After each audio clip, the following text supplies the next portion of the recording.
Всем привет! Сейчас я вам покажу, как заводится мой мотоцикл на холодную. На улице сейчас примерно плюс 15, в гараже, наверное, плюс 8, плюс 10. Но здесь прохладнее, так как подвальное помещение. Двигатель мотоцикла полностью холодный.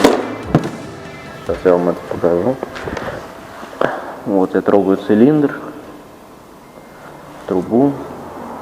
Ну, он прям вот холодный.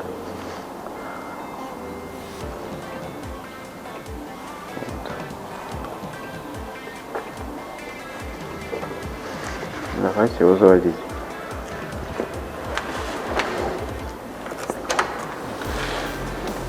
Вытягиваем подсос на полную пока что.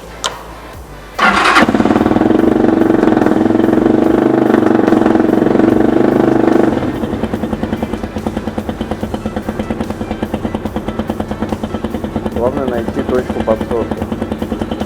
Правильно поставить подсос. Тогда он не будет терять обороты и не заглохнет.